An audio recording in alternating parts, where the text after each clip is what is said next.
국민의힘은 사흘 뒤 새 원내대표를 선출합니다. 이용호 의원의 출마 선언으로 주호영 의원 추대는 불발되고 경선 방식이 공식화됐는데요. 다만 주 의원의 경선 합류 여부에 따라 추대론이 다시 힘을 받을 수도 있습니다. 국회 연결하겠습니다. 나경열 기자. 네, 국민의힘은 다음 주 월요일 정기국회를 이끌 새 원내대표를 선출합니다. 후보 등록일은 내일이지만 지금까지 호남 재선 이용호 의원만 출마를 선언했습니다. 경선 방식이 공식화됐지만 주호영 의원의 출마 여부에 따라 추대론이 다시 부상할 수 있다는 관측이 나오는데요. 당내에선 경선은 하지만 사실상 추대로 가자는 분위기도 읽힙니다. 권성동 원내대표도 여기에 힘을 싣고 있습니다. 현재 4선 김학용, 3선 박대출, 윤재옥, 이종배, 조혜진 의원이 출마를 고심하고 있는데요. 이들 중 다수는 주 의원의 추대론이 정리가 되면 출마하겠다는 뜻을 내비치기도 했습니다. 주 의원 결정에 따라 원내대표 선거 판세가 크게 요동칠 수 있는 건데요. 후보 등록을 하루 앞둔 오늘 주 의원이 출마 여부를 밝힐지 주목되고 있습니다. 네, 그리고 민주당 지도부는 오늘 전북 지역을 찾았습니다. 민생과 소통을 강조했다고요. 네, 그렇습니다. 민주당 지도부 지난주 광주에 이어 이번 주엔 전주에서 현장 최고위원회 회의를 열었습니다.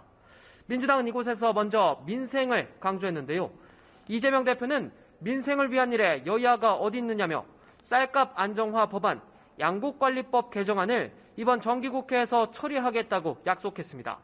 초과 생산된 쌀을 정부가 의무적으로 사들이게 하는 법을 통해 농민과 농촌을 보호하겠다는 겁니다. 이에 대해 국민의힘은 곧장 반발했습니다. 쌀값 안정을 위해 정부와 협의 중이었는데 민주당이 어제 상임위 소위에서 법안을 단독 처리했다는 겁니다. 그러면서 일방적인 법안 처리에 대해선 대통령에게 거부권 행사를 건의하겠다고 밝혔습니다.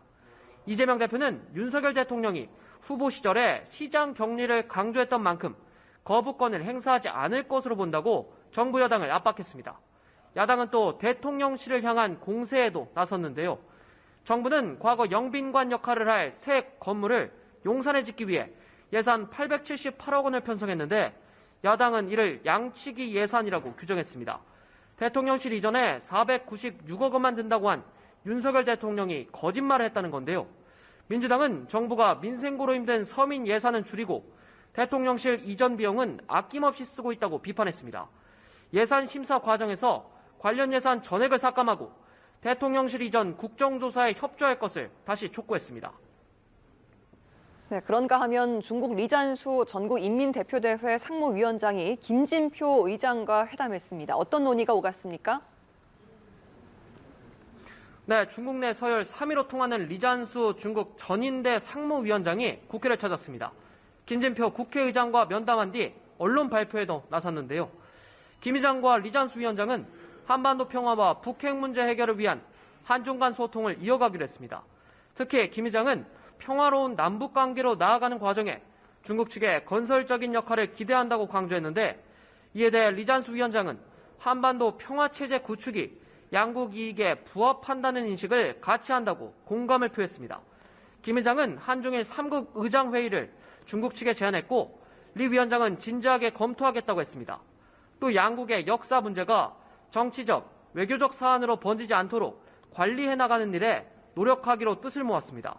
김 의장은 공급망의 안정적 관리와 함께 2030년 부산 세계박람회 유치에 중국 측 지지를 요청하기도 했습니다. 지금까지 국회에서 전해드렸습니다.